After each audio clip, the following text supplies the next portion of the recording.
महादेव की भक्ति का प्रतिफल है वृंदावन की प्राप्ति। जो जो लोग वृंदावन में विराज रहे हैं ना, निश्चित ही अपने पूर्व जन्म में इन्होंने महादेव की खूब आराधना करी होगी, इसलिए वृंदावन पधारे। हमारे महादेव अभी श्रावण और पुरुषोत्तम मास एक साथ है। कई लोग ऐसा सोचते हैं कि कृष्ण भक्त महादेव की अर्चना नहीं करते और महादेव भक्त कृष्ण अर्चना। अगर ये बात है हम लोगों के अंदर, तो हम बहुत बड़े भाव से वंचित हो रहे हैं, चूक रहे हैं। हमारी राधा रानी के सबसे बड़े भक्त तो श्री महादेव ही हैं। राधा कृपा कटाक्ष किसने गाया? स्वयं महादेव ने गाया। वृंदावन रस को किसने उजागर किया? स्वयं महादेव ने किया। तो महादेव की भक्ति का प्रतिफल स्वरूप है वृंदावन की प्राप्ति। तो हरिनाम व्यास जी को भगवान शिव ने आज्ञा की, बोले कि आप अपने पूर्व जन्म की भगवान की सखी हो विशाखा, जाओ वृंदावन और रस का उजागर करो। बस उसी समय अपने परम ज्ञान को भक्ति भाव में लगाते हुए श्री हरिनाम व्यास जी महाराज वृंदावन पधारे। और वृंदावन आकर के फिर उन्होंने अपने ज्ञान से वृंदावन रस का उजागर किया। तब उन्होंने ये पद गाया, वृंदावन साचो भैया, वृंदावन साचो। देखो हमारा गला ना थोड़ा सा बैठा हुआ है, हम कथा गा रहे हैं, बहुत बड़ी बात है। कथा के अलावा तुम बोले नहीं पा रहे हैं, यहाँ तो श्री जी की कृपा से कुछ कह पा रहे हैं, इसलिए हम गाएं बोले तो नेक्स्ट सपोर्ट करना है, पीछे पीछे गाना थोड़ा सा। जहां श्री राधा चरण रेणु की कमलालेत बलैया, जहां श्री राधा चरण रेणु की कमलालेत बलैया, आतुर वन में व्यास पुकारे, आतुर वन में व्यास पुकारे, आतुर वन में व्यास पुकारे, आतुर वन में व्यास पुकारे, है कोई रसिक सुनैया, है कोई रसिक सुनैया, वृंदावन साचो भैया, वृंदावन साचो धन भैया। और हरिनाम व्यास जी कहते हैं बहुत सुंदर बात, कनक कूट कोटिक लगत जिए। श्री हरिनाम व्यास जी कह रहे हैं ये बात उन लोगों के लिए जो अपने कामों के चक्कर में कथा में नहीं आते। महाराज जी बहुत काम है, बहुत ये है, बहुत वो है, ऐसा है, घर की व्यवस्था कौन देखेगा, अकेले घर में कौन रहेगा, आदि आदि सब बातें बहाने बना करके कथा में नहीं आते, वृंदावन नहीं जाते, भजन नहीं करते, बद्रीनाथ नहीं जाते, जगन्नाथपुरी नहीं जाते, वैष्णवों के दर्शन नहीं करते, और बहाना क्या लगाते? अपने गृहस्थ आश्रम के कामों का बहाना लगाते हैं। उनके लिए श्री हरिनाम व्यास जी कहते हैं, कनक कूट कोटिक लगत जिए, भजिए कुंवर कन्हैया, कनक कोट कोटिक लगत जिए, भजिए कुंवर कन्हैया। भैया एक बार आप काम छोड़ के तो देखो ठाकुर। ऐसा नहीं है कि हम आपसे ये कह रहे हो सब छोड़ छाड़ के वृंदावन आ जाओ, पर कभी अवसर मिले। अब वृंदावन जाने का प्लान कब से? वो 6 महीना से बना रखा है, वृंदावन जाना है। जैसे वृंदावन जाने का समय आया तभी आपको कोई प्रोजेक्ट ऐसा मिल गया, कोई ऐसा व्यापार आ गया, कोई ऐसा काम आ गया जिससे आपको करोड़ों को मुनाफा होने वाला है। व्यक्ति का स्वभाव क्या पता, वृंदावन तो फिर चले जाएंगे, ये काम थोड़ी छोड़ना है। ये ठाकुर जी परीक्षा लेते हैं, वृंदावन और भक्ति भाव में प्रवेश करते समय कुछ ऐसा लोभ देंगे कि आप उसके प्रति आकृष्ट हो जाओ। लेकिन हरिराम व्यास जी कह रहे हैं एक बार त्याग के तो देखो उस काम को, और उसकी जगह प्रायोरिटी ठाकुर जी और ठाकुर जी के भजन और कथा को देके देखो। आप करोड़ों की बात कर रहे हो, ठाकुर जी अरब लाके घर पर धर देंगे। कनक कोटि कनक कूट कोटिक लगत जिए, भजिए कुंवर कन्हैया, कनक कोट कोटिक लगत जिए भजिए कुमार कन्हैया वृंदावन साचो भैया। श्री वृंदावन साचो धर भैया। मैं तो कभी नहीं गया, पर गुना और ग्वालियर के बीच में एक स्थान है, एक हनुमान जी का मंदिर है। अब उनका नाम भी मुझे याद नहीं। हमारे परम मित्र हैं, परम स्नेही हमारे बागेश्वर धाम वाले महाराज जी, वो जब गुना से कथा करके जा रहे थे तब उनसे रास्ते में बात हो रही थी। तब उन्होंने इस स्थान के बारे में मुझे फोन पे ही बताया। बोले कि हम एक मंदिर जा रहे हैं भैया, हनुमान जी का मंदिर है, और उस मंदिर की विशेषता ये कि उस मंदिर के लिए कोई पुलिस के सिपाही थे। अब किसी किसी को याद आ गया होगा हनुमान जी का वो मंदिर कौन से हैं? बारी वाले हनुमान जी जय हैं। हाँ अब जो भी हुआ आप लोग समझ गए ना। उनके लिए बता रहे थे, कथा सुना रहे थे फोन पे। बोले कि वो एक पुलिस वाले थे, वो अपनी ड्यूटी पे नहीं जाते थे, हनुमान जी को ही देखते रहते थे। तो उनके जो बड़े ऑफिसर थे उन लोगों ने कहा कि भैया चलो आप नौकरी छोड़ दो, आते तो हो नहीं, हनुमान जी की सेवा में लगे रहते हो। तो हनुमान जी उनकी जगह नौकरी करने के लिए गए, ऐसी कथा कुछ वहां की बताई जाती है। तो कहने का अभिप्राय क्या है? कनक कोटि कूट लग तजिए भजिए कुंवर। एक बार आप अपने किसी विशिष्ट कार्य को छोड़ के तो देखो, ठाकुर जी के लिए, और किसी लोभ के लिए नहीं, ठाकुर जी के लिए एक बार छोड़ के देखो। नहीं आपके उस कार्य की पूर्ति को ठाकुर जी करें तो कहना, हमें बताना। हम लोग वक्ता हैं, कथा करते हैं, केवल कथा की पूर्ति के लिए। अब कथाएं तो हो जाती हैं एक साल पहले बुक, और फिर घर में किसी का ब्याह आ रहा है, घर में किसी का कोई उत्सव आ रहा है, घर में कई बड़े बड़े कार्यक्रम आ रहे हैं, हम नहीं जा पाते। लोग बाग हमसे कहते हैं, कब जब रिश्तेदार वगैरह सब मिलते हैं, बोले महाराज जी आप लोगों का कर्म कैसा? बोले क्यों बताओ, हमारी बेटी का ब्याह, परिवार के इतने घनिष्ठ संबंध, आप आए ही नहीं, अपनी कथा को इतनी प्रायोरिटी देते हो। मैंने कहा यही तो बात है, एक बार आप भी देखे देखो। कभी कोई विशिष्ट का, कई हमारी खुद की बहन की शादी, सगी बहन की शादी, और बहन की शादी से 2 दिन पहले मैं कथा करके लौटा हूं, और 1 दिन पहले पिताजी कथा करके लौटे हैं बाहर से। और कहां 6-6 महीने से लोग अपने काम छोड़ देते हैं कि बेटी की शादी है। लेकिन हमारे मन में विचार आता है, हमारे पिता, हमारे माँ, हमारे सब कुछ श्रीमद् भागवत हैं। हम उनको जब प्रायोरिटी देंगे, उनको योग्यता ज्यादा देंगे, उनको ज्यादा प्रेफरेंस देंगे, तो हमारे सब काम संभालेंगे ठाकुर जी। ठाकुर जी कहेंगे वो तो भैया मेरी कथा में व्यस्त है, उसकी सब व्यवस्था मैं संभाल लेता हूँ। और ये मैं प्रत्यक्ष देखी हुई बात बता, मेरा जन्म हुआ, हमारे पिताजी थे ही नहीं यहाँ पे। पिताजी ने हमको देखा 14 दिन बाद, क्यों कथाओं में थे। 14 दिन तो नहीं, लेकिन हाँ कुछ 3-4 दिन बाद ऐसे देखा था।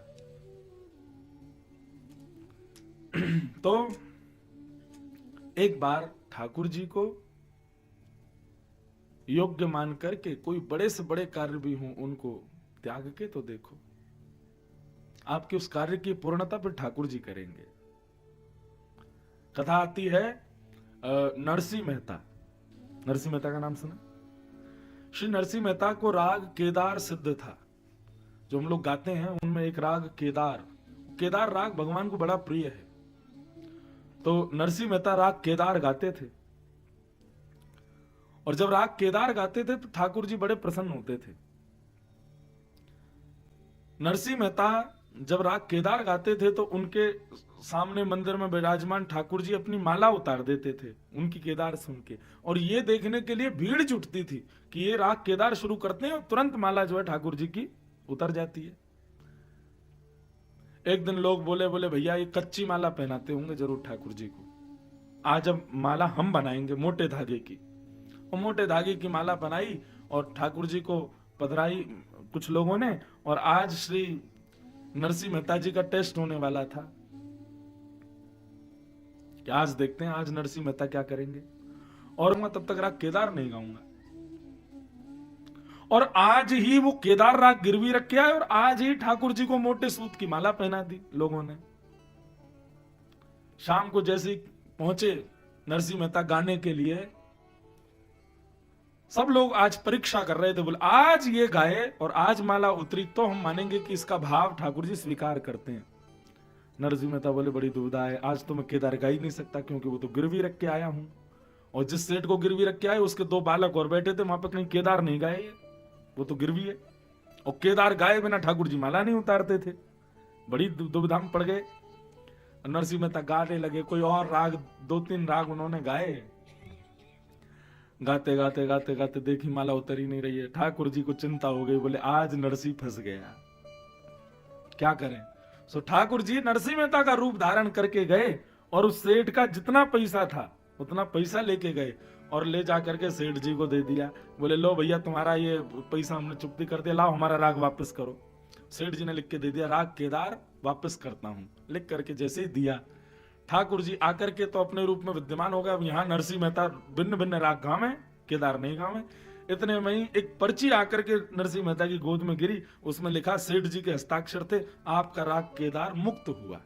और जैसे ही मुक्त हुआ नरसिंह मेहता ने राग केदार गाया, एक पंक्ति गाती मोटे सूत की माला भी टूट करके गिर गई और सब वैष्णवों ने ताली बजाई।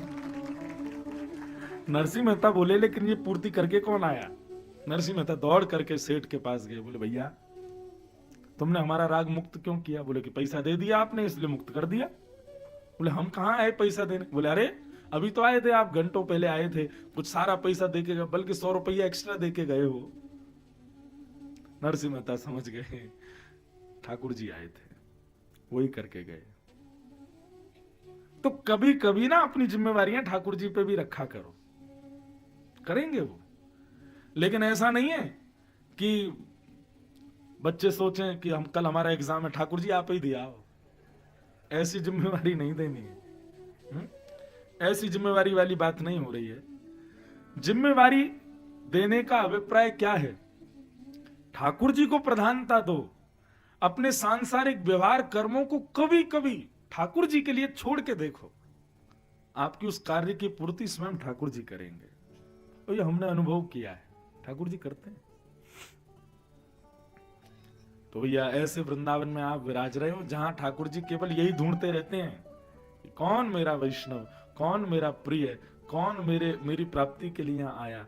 गुना में बैठ करके भजन करोगे तो शायद 60 वर्षों में ठाकुर जी दर्शन दें, लेकिन वृंदावन में बैठ के भजन करोगे 7 मिनट नहीं होंगे ठाकुर जी प्रकट हो जाएंगे। लेकिन भजन में उतनी सामर्थ्य हो, भजन में उतना भाव हो, भजन में उतना प्रेम हो। वृंदावन साचो धन भैया, वृंदावन साचो धन भैया। इसलिए भैया ऐसे वृंदावन में बैठे हो, इससे चूको मत, इससे वंचित मत रहो। इसकी समस्त योग्यताओं को समेटते हुए इसका परम आनंद स्वीकार कर लो। बस यही भाव आप सबके बीच में निवेदित करना चाहते हैं। गोस्वामी तुलसीदास जी महाराज की वृंदावन जब वो आए थे तब उनकी एक पंक्ति है वृंदावन के लिए। वृंदावन और वैकुंठ को तोल्यो तुलसीदास। जब वृंदावन आए गोस्वामी जी लिखते हैं, वृंदावन और वैकुंठ को तोल्यो तुलसीदास। वैकुंठ को और वृंदावन को तराजू में जब तोला तब क्या हुआ, बोले गर्व हो सो नीचे रयो, हर वो गयो आकाश। तराजू में क्या होता है, भारी जो होता है वो नीचे जाता है, हल्का जो होता है वो ऊपर जाता है। गोस्वामी जी बोले वैकुंठ और वृंदावन को जब मैंने तोला तो भारी वृंदावन तो पृथ्वी पर चला गया और हल्का जो वैकुंठ था वो आकाश में चला गया। मतलब वृंदावन तोलने पर वैकुंठ से भी भारी है, वैकुंठ से भी अधिक श्रेष्ठ है ये वृंदावन। सब रसिक जन जिसको वंदन करते हैं, पूजते हैं, प्रणाम करते हैं। सोचो, विचार करो, आप उस भूमि पर बैठे हो जिसको गोस्वामी तुलसीदास जी महाराज भी दंडवत प्रणाम करते हैं, मीराबाई भी दंडवत प्रणाम करती है, सूरदास, कुम्मन दास, सबके प्राण धन स्वरूप ये वृंदावन है। उस वृंदावन में आप बैठे हो, ये साधारण नहीं है। तो ऐसे वृंदावन में, और वो भी कब, पुरुषोत्तम मास। इस समय राधा रमण जी, वृंदावन बिहारी लाल, राधा वल्लभ जी केवल मंदिर में ही बैठे होंगे, ऐसा नहीं है। इस समय तो वायु में भी वही है, आकाश में भी वही है। आज सवेरे सवेरे राधा रमण जी बरस रहे थे, ये वर्षा थोड़ी हो रही थी। पुरुषोत्तम मास में तो हर वस्तु श्री कृष्ण है।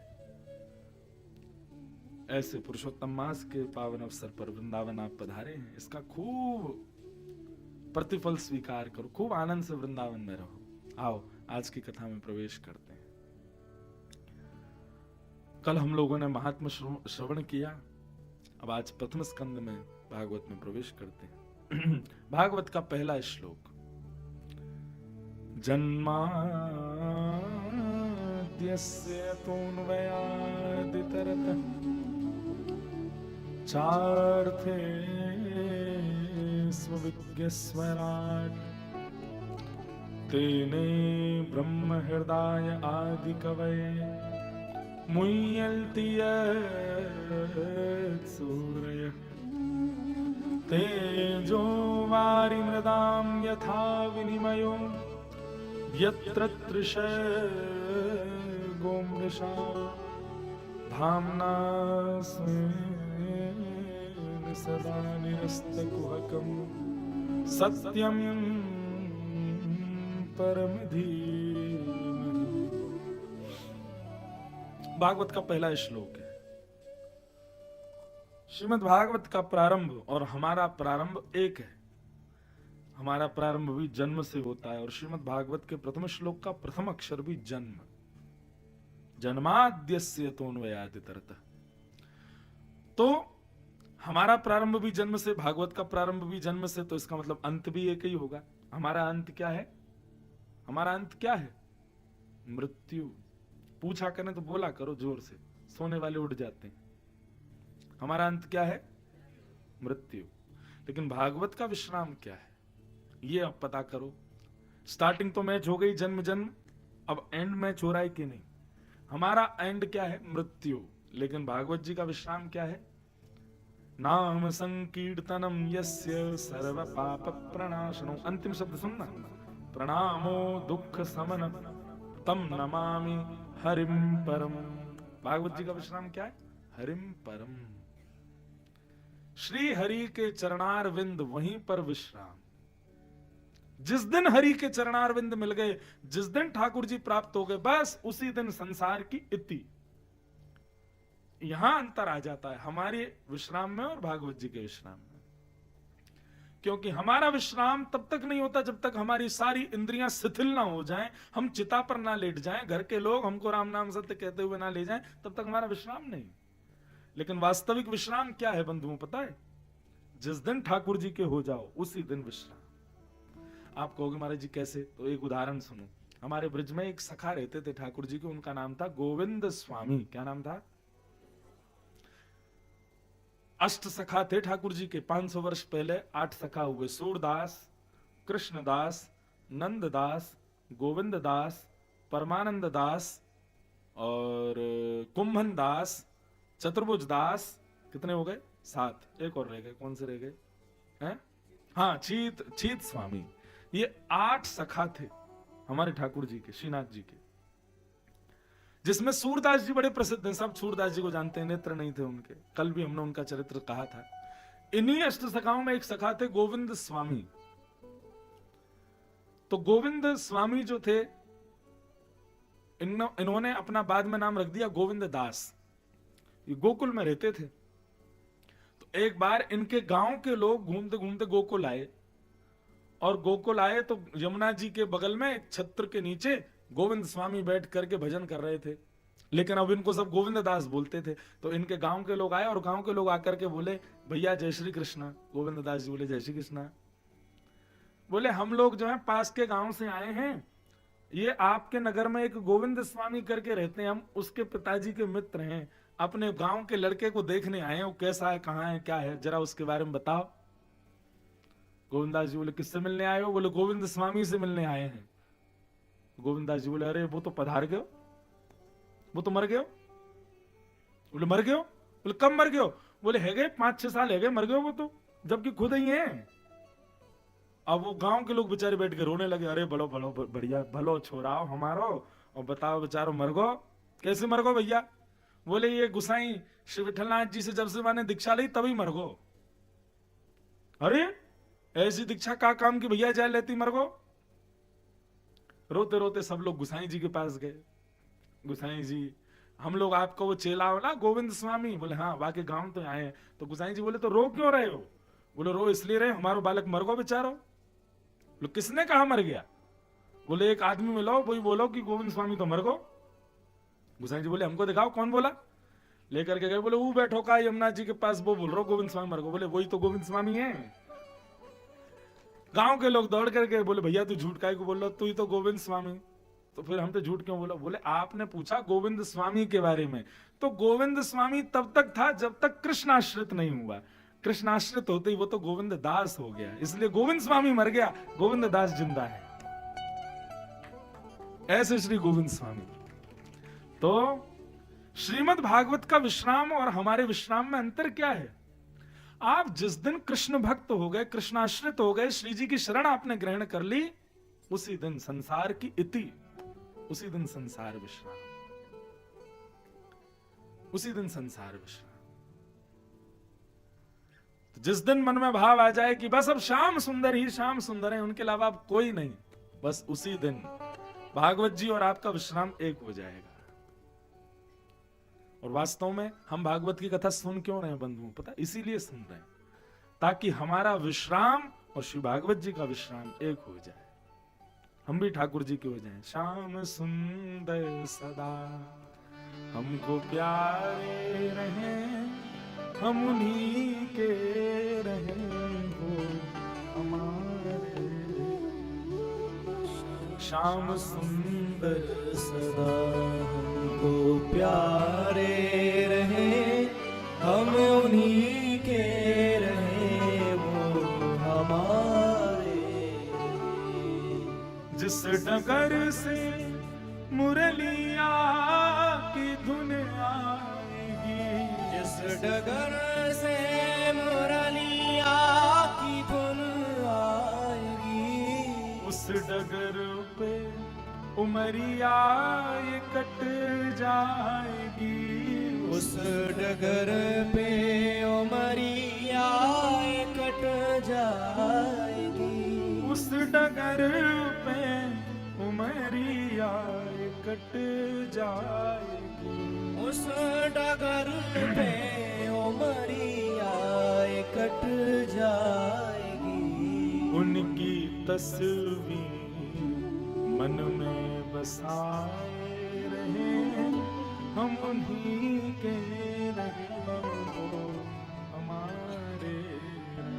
श्याम सुंदर सदा हमको प्यारे रहे, हम उन्हीं के रहे वो हमारे रहे। हमारा प्रारंभ भी जन्म से है, श्रीमद् भागवत का प्रारंभ भी जन्म से है, लेकिन बंधुओं अब विश्राम वैसा करना है जैसा भागवत जी का। हरि के चरणारविंद मेरे तो आधार, सीताराम के चरणारविंद मेरे तो आधार, सीताराम के चरणारविंद मेरे तो आधार, राधा माधव के चरणारविंद मेरे तो आधार, राधा माधव के चरणारविंद। तो यही करने के लिए हम लोग बैठे हैं, हमारे आधार उनके चरणारविंद हो जाएं, हमारे जीवन की इति विश्राम उनके चरणारविंदों में हो जाए, बस इसी के लिए हम लोग कथा सुन रहे हैं। और किसी प्रयोजन से यदि आप कथा सुन रहे हो तो क्षमा करें, आप गलत जगह आ गए हो।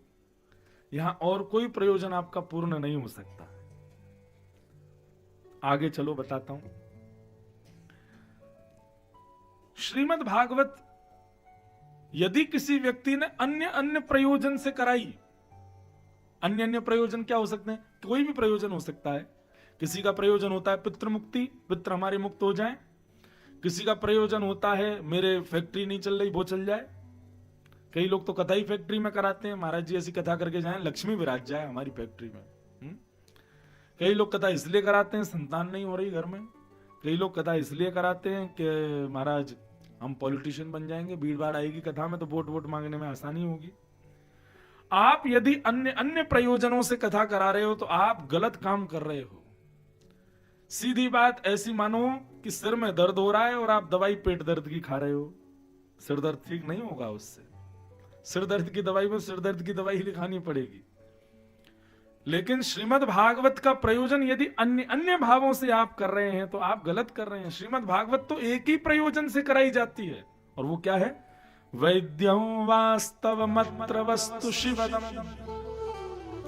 श्रीमद् भागवत केवल और केवल कृष्ण को प्रदान कर सकती है, कृष्ण भक्ति प्रदान कर सकती है। हम व्यास मंच से खुले छूट के साथ में और खूब डंके के साथ बोल रहे हैं, अन्य कोई आपका प्रयोजन कथा से पूर्ण नहीं होगा। हाँ, कृष्ण भक्ति मिलेगी, और कृष्ण भक्ति मिलने के लिए कोई कोई प्रयोजन बीच में आए तो पूर्ण होते चले जाएंगे, वो बात अलग है। लेकिन कृष्ण भक्ति ही केवल भागवत दे सकती है, इसके अलावा और कुछ नहीं। लोग कहते हैं तुम्हारा जी पितृ मुक्त नहीं होते कथा सुनने से। भैया, जो परिवार कथा कराने की सामर्थ्य रखता है ना, उसको सामर्थ्य मिली ही तब है जब उसके पितृ मुक्त हो चुके हैं, नहीं तो कथा ही नहीं करा पाते। भागवत कराने की सामर्थ्य ही तभी मिल रही है जब पितृ मुक्त हो गए। आप कहेंगे तुम्हारे जी कई लोग ऐसे बैठे हैं जो कथा ही नहीं करा सकते। वो अरे, कथा सुनने की सामर्थ्य भी तभी मिलती है जब पितृ मुक्त होते हैं। जिनके पितृ मुक्त ही नहीं हुए वो कथा में आ ही नहीं पाएंगे, वो कथा में आकर के भी वंचित रहेंगे। कथा में कथा आसपास भी हो रही होगी तब भी उनका मन नहीं करेगा जाने का। क्यों? उनके पितृ कृपा कर ही नहीं रहे उनके ऊपर। ये तो पितृ कृपा का ही फल है कि आप कथा में बैठे हो। हमारे पितृ मुक्त हो गए, निश्चित ही वैकुंठ में, इसीलिए हमको ऐसी बुद्धि मिली कि हम कथा में जाके बैठे। वास्तव में काम बनाने के लिए भागवत की कथा नहीं, काम बन चुके हैं इसलिए भागवत कथा हो रही है। श्रीमद् भागवत, इससे फल मत मांगो, श्रीमद् भागवत स्वयं फल है। कई लोग कई बार कथा के पहले अनाउंसमेंट करते हैं, कथाएं होती है ना, भैया आप लोगों को यदि भागवत का फल चाहिए तो व्यास जी से पहले आ जाना। तो मैं फिर कथा में समझाया करता हूं, भैया ये फल की प्राप्ति नहीं, भागवत कथा सुनना खुद एक फल है। फल से फल नहीं मांगा जाता। फल से क्या मांगा जाता है? फल से रस मांगा जाता है, फल से बीज मांगा जाता है, फल से अपनी भूख की क्षुधा की निवृत्ति मांगी जाती है। फल से फल थोड़ी मांगते हैं हम लोग।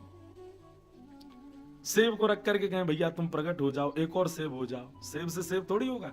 हाँ, वृक्ष पर पानी डालो, धूप दो, हवा दो, मिट्टी दो, खाद दो, तो वृक्ष आपको जरूर फल देगा। लेकिन फल से फल कैसे मांग सकते हो? फल से तो आप क्या कहोगे, हे आम जी आप मीठे मीठे लगना, हे आम जी आप हमारा पेट भर देना। आम के अंदर जो गुठली मिले, बीज मिले, उससे अन्य आम बनाने की आपको सामर्थ्य मिल सकती है, लेकिन फल से फल नहीं मिलता। श्रीमद् भागवत फल है, फल से रस मिलता है, फल से भूख की क्षुधा निवृत्त होती है, फल से फल नहीं मिलता। श्रीमद् भागवत सुनना खुद एक फल है।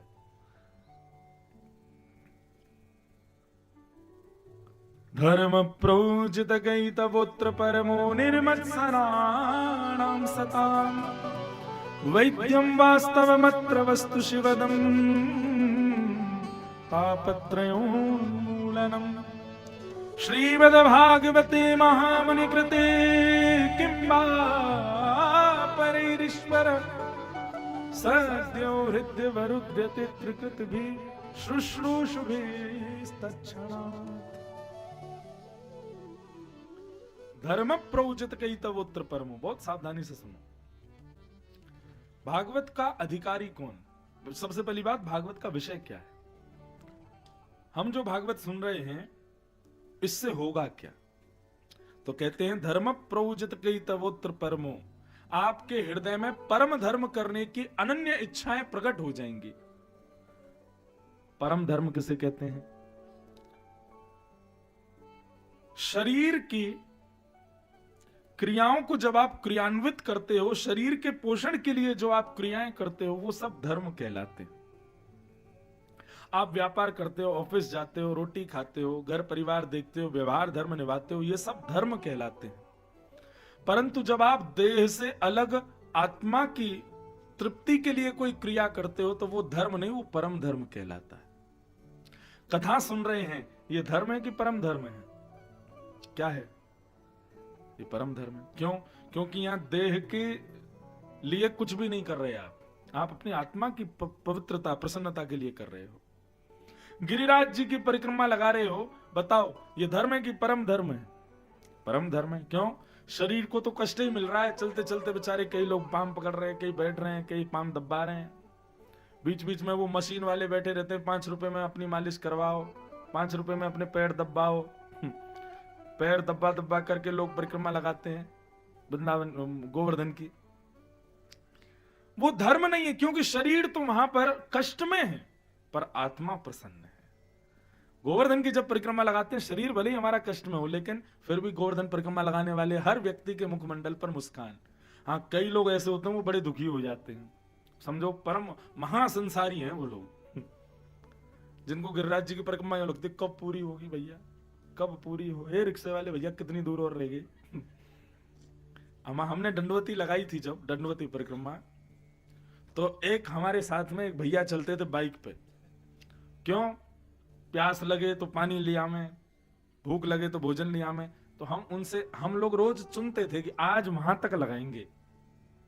थोड़ी देर चलने के बाद हम उनसे पूछते, भैया कितनी और रह गई? तो वो क्या बोलते, बस जी आ गई, यही तो है बगल में, नेक महाराज जी नेक कस के 2-4 बार लौट ले और सोई पहुंच जाओगे। जबकि होती तो खूब दूर थी, लेकिन वो ऐसे बोलते थे कि महाराज पूरा 440 वोल्ट आता था, उठाओ भाई चलो लगाएं, आगे पहुंचे। और फिर जब गिरते गिरते गिरते चक्कर आ जाते, नहीं यार तुम तो कह रहे यही हैं। फिर दूसरे किसी से पूछते। अच्छा, हमारी परिक्रमा में एक आदमी आता था, उससे हम बड़े डरते थे। क्यों? वो बगल वाली जगह को भी यूं कहता, अभी तो बहुत दूर है, अभी तो बहुत चलना पड़ेगा। मैंने कहा भैया तुम मनोबल पूरा गिरा जाते हो हमारा। कुसुम सरोवर रह गया था लगभग 100 मीटर और हम थक गए, पहले दूसरे दिन की बात।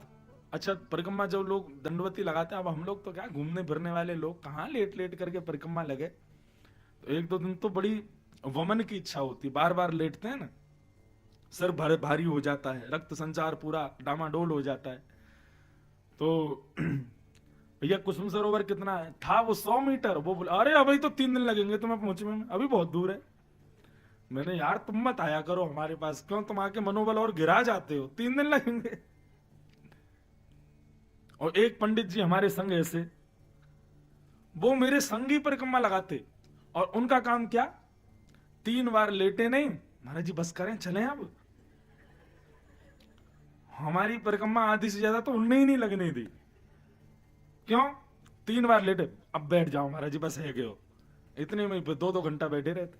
तो कहने का अभिप्राय, परिक्रमा करना यह शारीरिक सुख का विषय नहीं है, परंतु आत्मा बड़ी प्रसन्न रहती है, उसी को परम धर्म कहते हैं। तो भागवत की कथा जब आप सुनेंगे तो आपके मन में परम धर्म की क्रियाएं ज्यादा करने की इच्छा होगी। जहां पर देह को प्रसन्नता मिले ऐसा विचार नहीं होगा। अब आप मंदिर में कभी प्रसाद पाने जाओ, राधा रमन जी में पाओ, राधा वल्लभ जी में पाओ, बांके बिहारी जी में पाओ, या कभी नाथद द्वार में श्रीनाथ जी का प्रसाद पाओ, तो यदि आप वैष्णव हो ना तो आपको बहुत स्वाद आएगा। लेकिन आप चटोरे हो, यदि आप सांसारिक भोग में आपकी ज्यादा रुचि है, तो आप एक बार के बाद दोबारा पा नहीं सकते उसको। एक बार हम किसी को ले गए, कोई वैष्णव थे, वैष्णवी थे। तो मैं नाथद द्वार जब जाता हूं तो मंदिर का ही प्रसाद पाता हूं। अब हम तो पा रहे थे प्रसाद। अब मंदिर का प्रसाद, उसमें ये थोड़ी देखा जाता नींबू कम, नमक कम, मिर्च ज्यादा, ये सब थोड़ी। देखो प्रसाद का नियम है, ठाकुर जी ने जैसे पाया आपको भी वैसे ही पाना चाहिए। आप ऊपर से उसमें नमक मिर्च मत डालो। ठाकुर जी को भोग लगने के बाद फिर वो जैसा है वैसा उसको स्वीकार करो। तो जब उनके सामने पधराया, अरे यहाँ में तो नमक ही ना है, अरे तो बता ठाकुर जी को ऐसे ही खवा दें, ठाकुर जी को यूं कर दें, वो कर दें।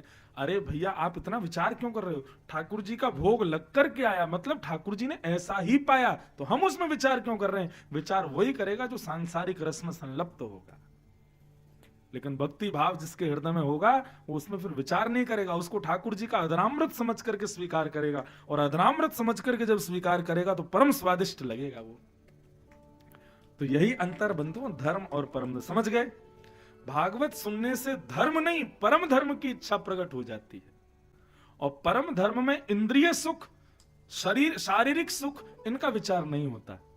परम धर्म में तो आत्म सुख, चित्त के सुख का विचार किया जाता है। तो श्रीमद् भागवत क्या करती है? हमारे हृदय में परम धर्म का बीज बो देती है। कथा सुनने के बाद में वृंदावन प्रिय लगने लगेगा, गोवर्धन की परिक्रमा प्रिय लगने लगेगी, भोग प्रिय लगने लगेगा, दर्शन प्रिय लगने लगेगा, फिर सांसारिक रुचि खत्म होती चली जाएगी। ये भागवत का विषय है। कई लोग तो हमारी कथा में कहते हैं महाराज जी आपकी कथा ज्यादा नहीं सुननी चाहिए। मैंने कहा क्यों? बोले आप घर बार सब छुड़वा दोगे। मैंने कहा नहीं, हम खुद घर में रहते हैं, हमने खुद नहीं छोड़ा, आपका क्यों छुड़वाएंगे? हम चाहते हैं घर छोड़ो नहीं, घर में रहते हुए ही ठाकुर जी को घर में प्रकट कर लो। घर छोड़ करके ठाकुर जी को थोड़ी प्रकट करना है, घर छोड़ के ठाकुर जी को नहीं प्राप्त करना, घर में रह के ठाकुर जी को प्राप्त करना है। श्रीमद् भागवत का दूसरा स्वरूप बताया। अधिकारी कौन है कथा सुनने का? तो कहते हैं निर्मत सराणाम सताम। जिस व्यक्ति के हृदय में किसी व्यक्ति के प्रति ईर्ष्या भाव है, क्षमा कीजिए, वो कथा का अधिकारी नहीं है। मात्सर्य दोष से युक्त जो है, किसी की सुंदरता देख के आपको जलन हो रही है, किसी की योग्यताएं देख के आपको ईर्ष्या हो रही है, किसी की श्रेष्ठताएं देख करके आप विचलित हो रहे हो। आज का समय ऐसा है बंधुओं, व्यक्ति अपने दुख से कम दुखी, दूसरे के सुख से ज्यादा दुखी है। वो इतना सुखी क्यों है, वो इतना प्रसन्न क्यों है, वो इतना आनंदित क्यों है, हम इससे ज्यादा दुखी हैं। ऐसे व्यक्ति को कथा का अधिकार नहीं है। कथा का अधिकार नहीं है मतलब क्या? आपने कोई बाहर बैठा तो रखा नहीं है जो ये टेस्ट करे कि ये ईर्ष्यालु है कि नहीं, ये कथा में जा सकता है कि नहीं। कथा में तो सब आते हैं। बात ऐसी है बंधुओं कि ईर्ष्यालु व्यक्ति यदि कथा में आएगा, मात्सर्य दोष युक्त व्यक्ति यदि कथा में आएगा, कथा उसको समझ में नहीं आएगी। उसको यही लगेगा समय कब पूर्ण हो और मैं उठ के जाऊं।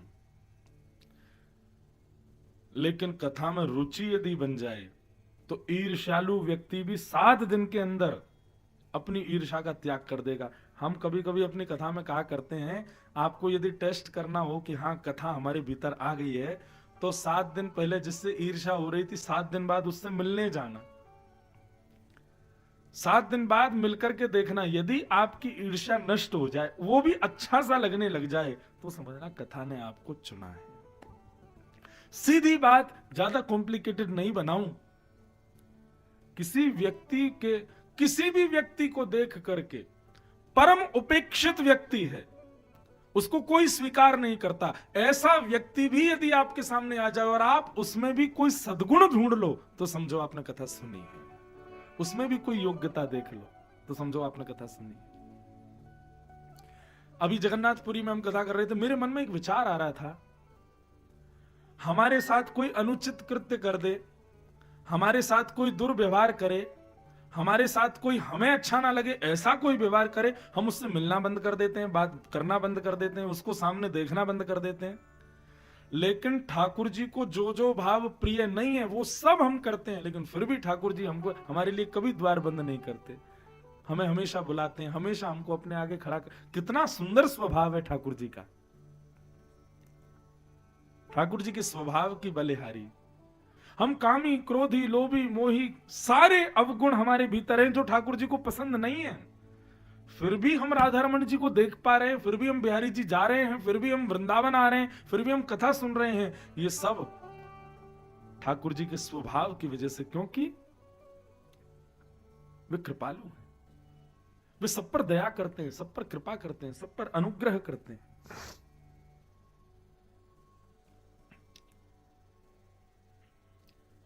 निर्मत्सराणां सताम्। मात्सर्य दोष से युक्त व्यक्ति जो है, उसको भागवत का अधिकार नहीं। वेद्यं वास्तवमत्र वस्तु शिवदम्। वही बात, भागवत सुनने से अन्य अन्य कार्य पूर्ण नहीं होंगे। भागवत सुनने से केवल भगवत प्राप्ति होगी, कृष्ण प्राप्ति होगी, बस। तापत्रयोन्मूलनम, समस्त प्रकार के तापों का उन्मूलन कर देती है श्रीमद् भागवत की कथा। ताप तो आएंगे, कष्ट तो आएगा, दुख तो आएगा, लेकिन अनुभव नहीं होगा। मैं अपनी कथा में एक बात कहा करता हूं, बहुत ध्यान से सुनिएगा। श्रीमद् भागवत की कथा क्या है? एनेस्थीसिया का इंजेक्शन है। जैसे एनेस्थीसिया लगने के बाद में डॉक्टर ऑपरेशन कर देता है, उसको पता ही नहीं चलता व्यक्ति को मेरा पेट काट दिया, मेरा ऑपरेशन हो गया, क्यों? सुन्न हो जाता है। भक्ति भी बंधुओं ऐसी एनेस्थीसिया का इंजेक्शन है, वो एक बार जैसी लग जाती है ना आपको, फिर संसार के कितने भी कष्ट, कितने भी दुख, कितनी भी विपरीत अवस्था आ जाए, आपको अनुभव ही नहीं होगा, सुन्न हो जाओगे आप।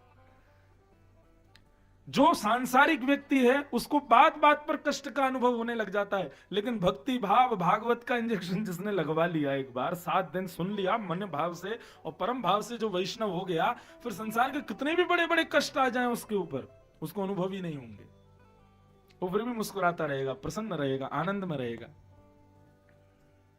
मैंने कल भी इस बात को कहा था कि वैष्णव व्यक्ति के लिए, भक्त व्यक्ति के लिए संसारिक कष्ट कष्ट नहीं है, भक्ति ना कर पाना ये कष्ट है। अष्ट सखाओं में एक सखा हुए कुम्मन दास, क्या नाम था? जोर से बोलो, कुम्मन दास। तो श्री कुम्मन दास जी जो थे, इनकी गोद में ठाकुर जी खेलते थे, लेकिन कुम्मन दास जी का जीवन चरित्र हम पढ़ते हैं। श्री कुम्मन दास जी महाराज, उनके घर में ऐश्वर्य बिल्कुल भी नहीं था, संपत्ति नहीं थी उनके पास, लेकिन उनका गला इतना अच्छा था कि बड़े बड़े ऑफर आते थे उनके पास कि आप इतना गाओ, इतना देंगे, इतना देंगे, लेकिन वो सब ठुकराते थे। क्यों? अपनी वाणी से केवल ठाकुर जी की सेवा करते थे। एक बार उनकी गोद में ठाकुर जी खेल रहे थे, ठाकुर जी किलोल कर रहे थे, आनंद कर रहे थे, तो कुम्मन दास जी के कुटिया में एक राजा आया, और वो राजा करोड़ों की संपत्ति दान करने के लिए आया था। वृंदावन में घूम रहा था, बोले कोई योग्य व्यक्ति मिलेगा, कोई वैष्णव भक्त मिलेगा, उसको मैं इतना दान कर जाऊंगा। तो किसी ने कुम्मन दास जी के बारे में बताया, बोले भैया उनके यहाँ बारिश होती है तो कमर कमर जल भर जाता है उनकी कुटिया में, उनके पास तिलक लगाने के लिए, देखने के लिए आरसी भी नहीं है, वो कठौते में जल भर के उसमें छाया में तिलक लगाते हैं, इतने दीन है बेचारे। एक काम करो राजन, आप उन्हीं के यहाँ जाकर के संपत्ति दान कराओ। तो राजा जैसे ही कुम्मन दास जी के पास गया, तो कुम्मन दास जी की गोद में ठाकुर जी खेल रहे थे, इतने में ही राजा ने प्रवेश किया। राजा के प्रवेश होते ही ठाकुर जी वहां से अंतर ध्यान हो गए, और ठाकुर जी के अंतर ध्यान होते ही कुम्मन दास जी विचलित हो गए। अब तो यहीं बैठे जन कहां चले गए, लाला तुम कहां चले गए, अरे कन्हैया तुम कहां चले गए, गोपाल जी तुम कहां चले गए, रोने लगे। राजा आया, राजा ने प्रणाम किया, बोले भगवान मैं अपनी आधी से ज्यादा संपत्ति आपको दान करना चाहता हूं। कुम्मन दास जी बोले भैया तेरे पाम पूजू मैं, तू सबरी संपत्ति ले जाके जमुना जी में फेंकिया, मोह मत दे, मोह कोई की जरूरत ना है, मेरी संपत्ति जो इकाई तेरे आते ही वो भग गई है, वह संपत्ति मेरी दूर रह गई है, तो भैया अब ही चलो जा मेरी आंखन के आगे, तो मुझ तेरे कछु नहीं चाहिए। और कुम्मन दास जी ने सारी संपत्ति ठुकरा दी राजा की। जैसे ही राजा लौट करके गया, ठाकुर जी दोबारा आ गए, दोबारा आकर के गोद में खेलने लगे। ठाकुर जी जैसे ही आए, कुम्मन दास जी ने हृदय से लगा, बोले लाला तुम कहां चले गए, मैं तो इतना परेशान है गयो। ठाकुर जी बोले कुंभना, वाह राजा को मैंने ही भेजो तेरे पास में, ताकि वो तुमको इतनी संपत्ति दे जाए, तेरा घर बन जाए, तेरे घर में आरसी आ जाए, तेरे घर में सब व्यवस्थित रह जाए, तेने वह राजा से कछु लियो क्यों नहीं? कुम्मन दास जी का उत्तर इतना सुंदर, बोलते लाला यदि मैं वह राजा की संपत्ति ले लेता तो संपत्ति मिलने के बाद आप मुझसे पूछवे नहीं आते कि मैंने क्यों नहीं ली, आप पूछने क्यों आए? क्योंकि मैंने नहीं ली। लाला यदि मैं ले ले तो संपत्ति तो तुम आते नहीं आते, आपको लगती है अब तो संपत्ति मिल गई, अब क्या करना है आगे पास जाके, लेकिन वह संपत्ति को मैंने ठुकरायो तो वाक्य फल मुझको कहां मिलो कि मेरे लाला दोबारा मेरी गोद में आके पूछ रहे हो कि तूने क्यों नहीं ली, यही तो मेरी संपत्ति है, वो संपत्ति मुझे नहीं चाहिए। ये वैष्णव स्वरूप है, ये भक्त का स्वरूप है बंधु। उसको सांसारिक कष्ट कष्ट नहीं लगते, भगवत विमुख होने से डरता है, ठाकुर जी से कहीं दूर ना हो जाऊं इसकी पीड़ा उसको सताती है, कहीं ठाकुर जी मेरे से दूर ना हो जाए।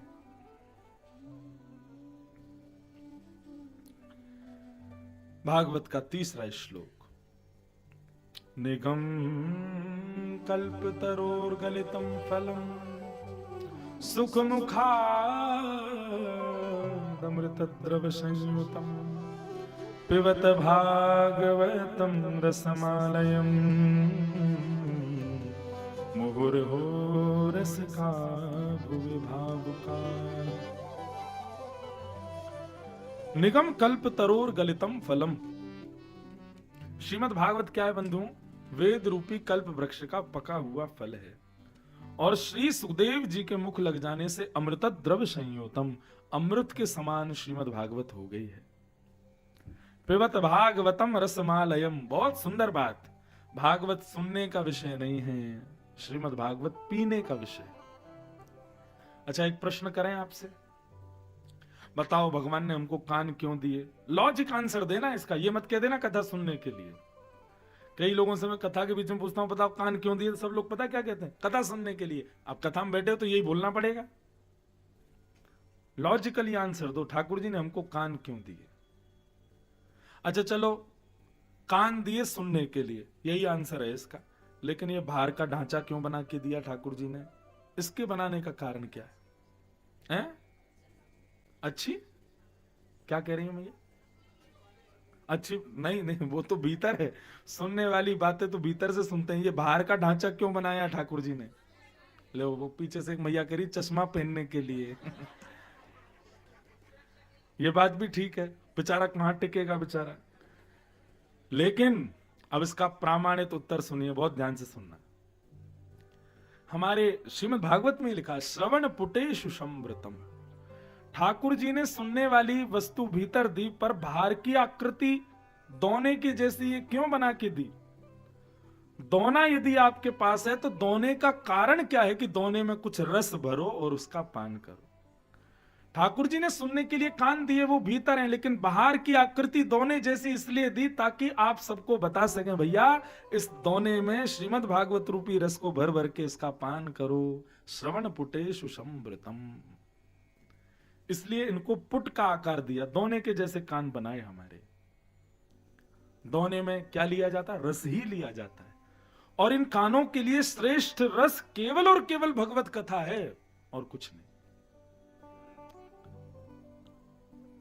भगवत कथा के अलावा जो कुछ भी आप ग्रहण कर रहे हो इन कानों से, तो जैसे जिह्वा के लिए, हमारे आस्वादन के लिए दूध है, दही है, घी है, पंचामृत है, उसके अलावा हम कुछ भी यदि सेवन करते हैं, चाहे वो ठंडा पीते हैं, चाहे वो कुछ भी। मैंने ठंडा नहीं पिया, मेरा गला बैठ गया।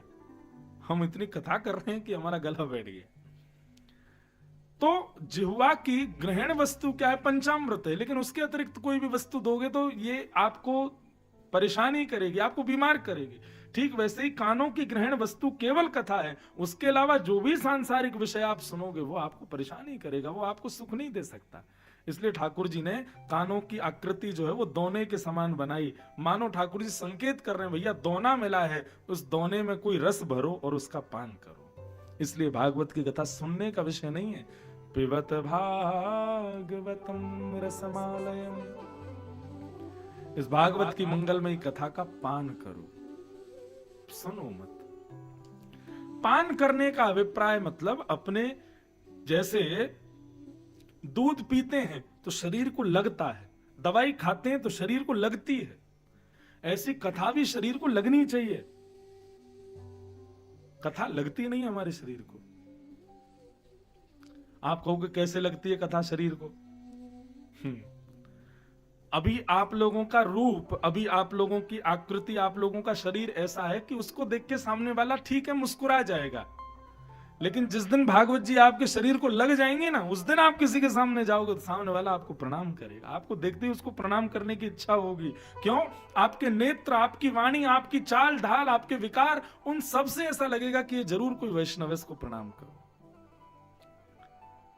कई बार हम भ्रमण करते रहते हैं, फ्लाइट में जाएं, ट्रेन में जाएं, लोग हमको नहीं जानते फिर भी हमको प्रणाम करते हैं। क्यों? बोले आपकी चाल ढाल, उठना बैठना, इसको देख के ऐसा लग रहा है कि कोई वैष्णव हो। मानस में वर्णन आता है जब श्री हनुमान जी महाराज लंका पहुंचे और लंका में जाकर के जब उन्होंने विभीषण का घर देखा, विभीषण के घर के बाहर धनुष बाण आदि बने हुए देखे, तो हनुमान जी को लगा ये जरूर कोई राम जी का भक्त है। और श्री हनुमान जी उसकी परीक्षा लेने के लिए ब्राह्मण का रूप धारण करके गए। बहुत सुंदर बात लगती है मुझे ये मानस की, बहुत ध्यान से सुनना। तो हनुमान जी ब्राह्मण का रूप धारण करके, रूप बदल करके गए जैसे ही विभीषण के यहां प्रवेश किया, विभीषण नहीं जानता ये कौन है, लेकिन उनको आते ही देख विभीषण ने उनको दंडवत प्रणाम किया। विभीषण को दंडवत प्रणाम करते देख हनुमान जी महाराज बोले, भैया तुम हमको जानते हो, हमारा परिचय है तुम्हारे से? विभीषण बोला, मैं आपको नहीं जानता। बोले, तो फिर इतना आव आदर सत्कार क्यों कर रहे हो, इतना प्रणाम क्यों कर रहे हो? तो विभीषण का उत्तर इतना सुंदर। विभीषण कहते, मैं नहीं जानता आप कौन हो, मैं नहीं पहचानता आप कौन हो, मेरा पहले आपसे कभी मिलन नहीं हुआ, लेकिन पता नहीं क्यों जब से आप मेरी कुटिया में आए हो, जब से मैंने आपको देखा है, तब से मेरे अंदर राम जी के प्रति प्रेम और ज्यादा बढ़ने लगा है। आप कोई भी हो, मैं नहीं जानता आपको, पर आपके आने से राम जी मुझे और प्यारे लग रहे हैं, राम जी मुझे और प्रिय लग रहे हैं। मेरा मन हो रहा है कि मैं और भजन कर लूं, तो निश्चित ही आप कोई वैष्णवी होंगे। हनुमान जी रूप बदल करके गए, लेकिन विभीषण को उनकी आभा प्रभा देख करके ऐसा लगा मानो मैं और भजन कर लूं। ये है भागवत का लगना। जब भागवत आपको लगेगी ना, तो आप किसी के पास जाओगे तो उस व्यक्ति के और अंदर भक्ति बढ़ने लग जाएगी। अब हम अपनी बात बताएं, हम इतना सफर करते हैं, कई बार आपको सत्य बता रहे हैं, फ्लाइट में बैठे हैं, बगल में कोई आदमी बैठा है, नहीं है परिचय उससे। अब जब भोजन आता है तो भोजन में पूछते हैं वेज नॉन वेज क्या खाना है। अब बगल वाला, वो शरीर से पूरा पता चल रहा है कि नॉन वेज ही खाएगा, लेकिन वो हमको देखता है, बोले कि महाराज जी बैठे हैं, पंडित जी हैं, इनके सामने खाना उचित नहीं है, तो वो जबरदस्ती वेज ही पाता है। तो उससे ये बात लगती है कि भाई हमारे तिलक लगाने से, हमारे केवल स्वरूप मात्र धारण करने से एक व्यक्ति एक समय पर भी एक जीव हिंसा से बच रहा है। यही भागवत का लगना है। आप तिलक लगा करके गुनाह में घूमने लग जाइए, अपने ऑफिस तिलक लगा के जाओ, अपने दफ्तर पर तिलक लगा के जाओ, अपनी ससुराल तिलक लगा के जाओ, अपने बच्चों के स्कूल तिलक लगा करके जाओ, बच्चों को तिलक लगा करके भेजो, उसका प्रभाव आपको दिखने लग जाएगा। उसका प्रभाव क्या होगा? उसका प्रभाव यह होगा कि आपके तिलक को देख करके कोई चाह करके भी अनुचित आपके साथ करने में डरेगा, भलिया कोई भक्त है, कोई वैष्णव है। ये होता है भागवत का लगना, कि जो भागवत में आए भी नहीं है उन लोगों पर भी आपके रूप का, आपकी उपस्थिति का असर पड़ने लग जाए। ये होता है भागवत का लगना। और ये कब होगा? जब पिबत भागवतम रसमालयम, भागवत को पियोगे, सुनोगे तो काम नहीं चलेगा, पियो, शरीर को लगे, शरीर में इसका असर दिखने लग जाए, ऐसी भागवत को सुनो। पिबत भागवतम रसमालयम मुहुर्हो। और कब तक सुने? कोई अवधि है क्या? 7 दिन अभी हम सुनने वाले हैं, उसके बाद हम गुना चले जाएंगे, अपने अपने घर चले जाएंगे, फिर क्या करें? बोले नहीं, मुहुर्हो, जब जब अवसर मिले, जब मौका मिले, तब सुनो। हम बहुत जल्दी गुना आने वाले कथा करने, पहले तो दिसंबर में होने वाली थी, फिर जनवरी में हुई, अब थोड़ी और स्थगित हो गई आगे, लेकिन होगी अगले साल निश्चित, कभी ना कभी तो होगी। तो जितने लोग यहाँ गुना के बैठे हैं, सब दिखना मुझे कथा में, ताकि उससे लगे कि हाँ इनको कथा लगी है। जी जय, तब करने आना।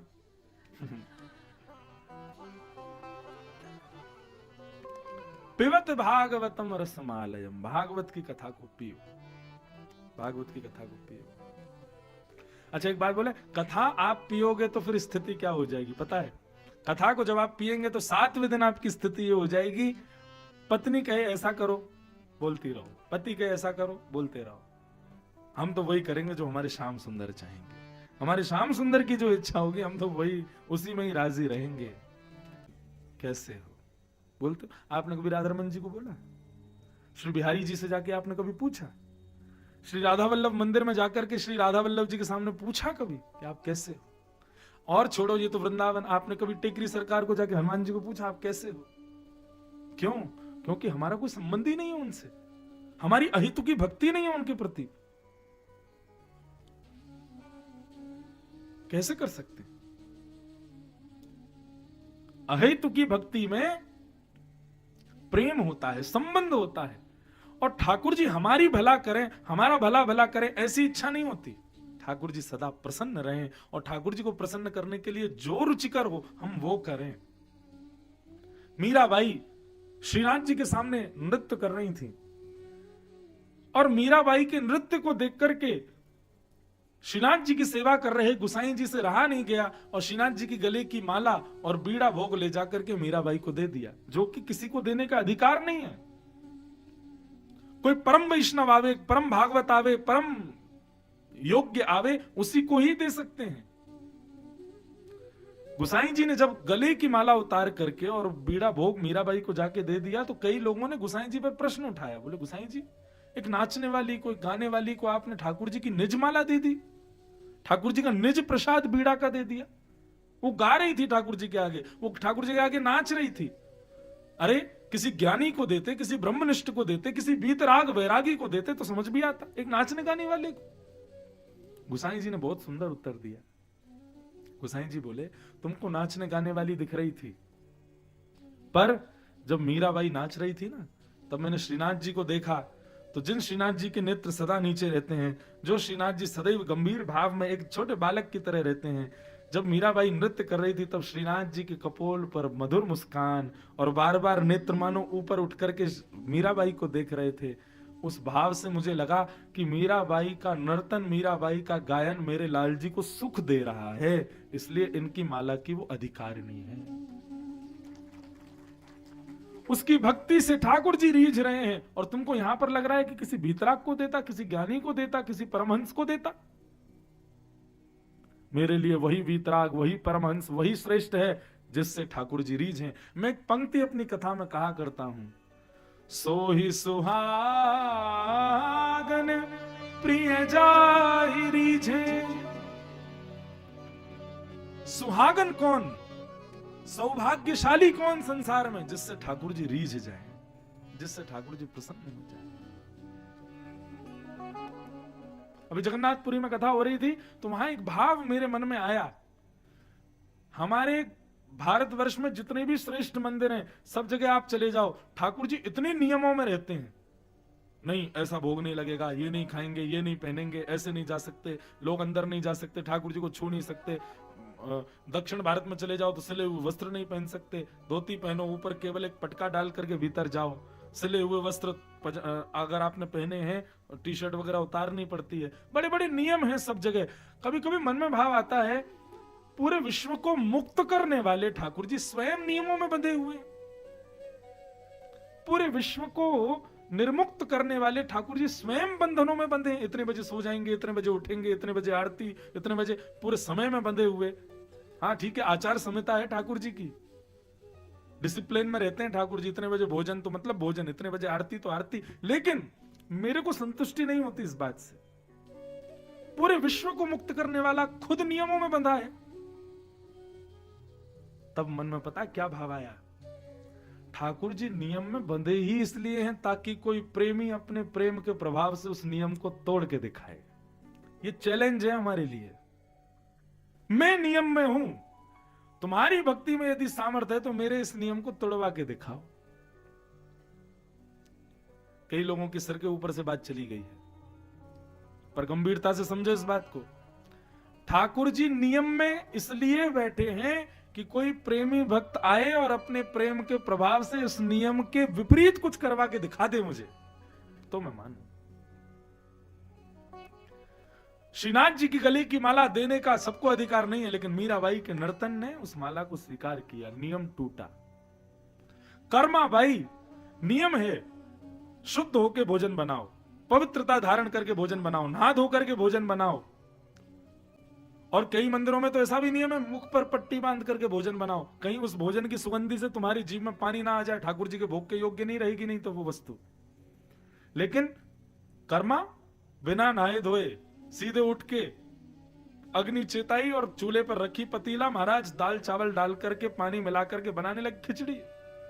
नहाई भी नहीं है अभी, दातुन से केवल अपना मुख दातुन करती जा रही है और कभी कभी खिचड़ी चलाने के लिए दातुन का पिछला हिस्सा ही घुमा देती है और वो एक पात्र में ले जाके ठाकुर जी के आगे रखती है। और उस पात्र में रखी हुई बिना नवी धुबी अशुद्ध अवस्था में बनाई हुई खिचड़ी को पाने के लिए जगन्नाथ जी दौड़ के आते।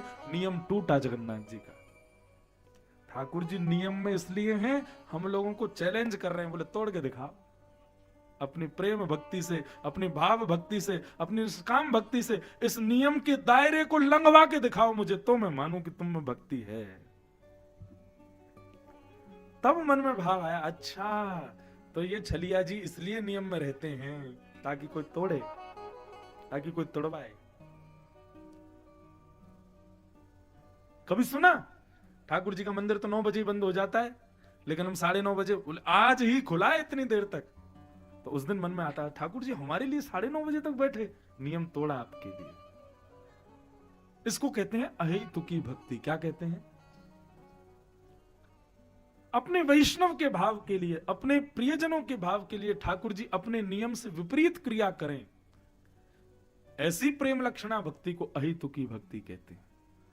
जहां ले चलोगे वहीं मैं चलूंगा,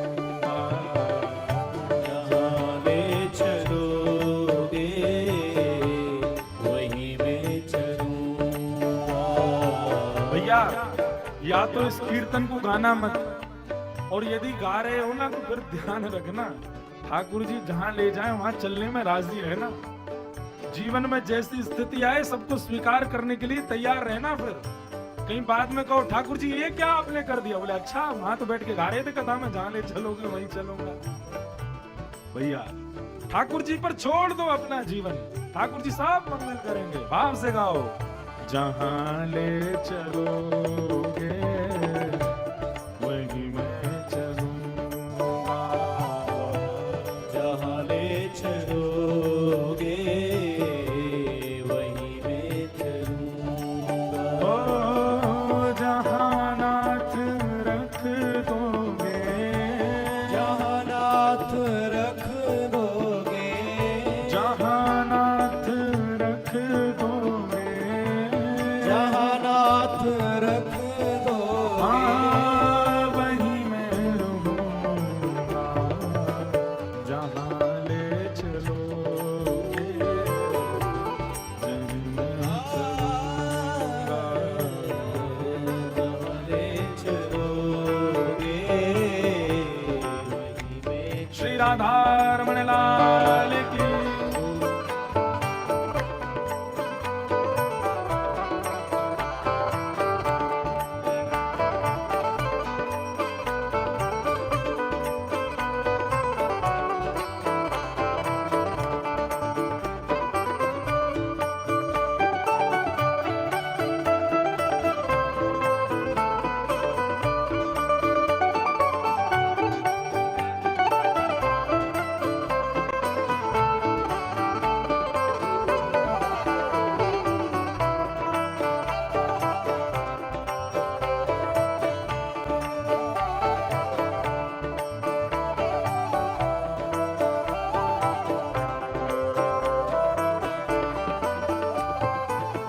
ये जीवन समर्पित चरण में तुम्हारे, तुम ही मेरे सर्वस्व, तुम ही प्राण प्यारे। ये जीवन समर्पित चरण में तुम्हारे, तुम ही मेरे सर्वस्व, तुम ही प्राण प्यारे। ये जीवन समर्पित चरण में तुम्हारे, तुम ही मेरे सर्वस्व, तुम ही प्राण प्यारे। ये जीवन समर्पित चरण में तुम्हारे, तुम ही मेरे सर्वस्व, तुम ही प्राण प्यारे। तुम्हें छोड़ कर नाथ, तुम्हें छोड़ कर नाथ, तुम्हें छोड़ कर नाथ, तुम्हें छोड़ कर नाथ, मैं किससे कहूँ, जहाँ ले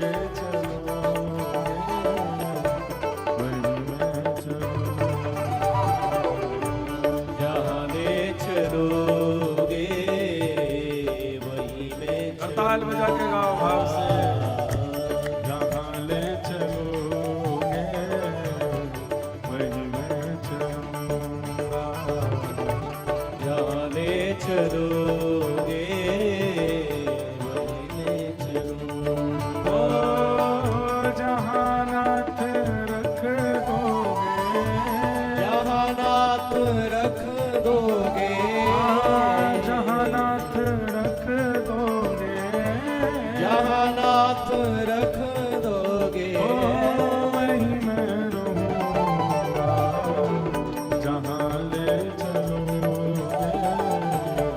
वहीं मैं चलूंगा जहाँ ले चलोगे वहीं मैं चलूंगा जहाँ ले चलोगे वहीं मैं चलूंगा जहाँ ले चलोगे वहीं मैं चलूंगा। ठाकुर जी कह रहे हैं हम नहीं ले जाए भैया तुमको कहीं। क्यों? फिर हम कुछ भी करेंगे तो तुम हमसे शिकायतें करोगे, बोले ऐसा क्यों कर दिया, हे ठाकुर जी ऐसा और कर दो, ऐसा कर दो, ऐसा नहीं करो। नहीं, अगर इस पद को हमारे साथ गा रहे हो, भागवत की कथा सुन रहे हो, तो दूसरी बात स्वीकार करनी पड़ेगी। क्या?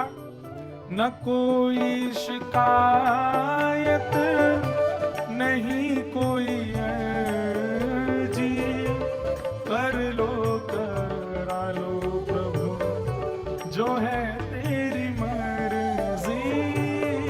न कोई शिकायत नहीं कोई अर्जी, कर लो करा लो जो है तेरी मर्जी। न कोई शिकायत नहीं कोई अर्जी, कर लो करा लो प्रभु जो है तेरी मर्जी। न कोई शिकायत नहीं कोई अर्जी, कर लो करा लो जो है तेरी उसके बाद मर्जी।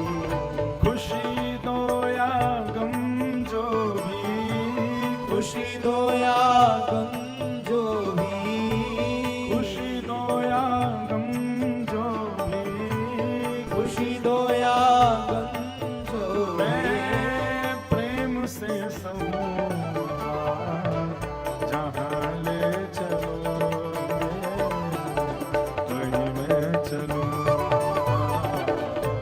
जहाँ ले चलोगे वहीं मैं चलूँगा। जहाँ ले चलोगे वहीं मैं चलूँगा। जहाँ ले चलोगे वहीं मैं चलूँगा। जहाँ नाथ रख दोगे, जहाँ नाथ रख दोगे, जहाँ नाथ रख दोगे, जहाँ नाथ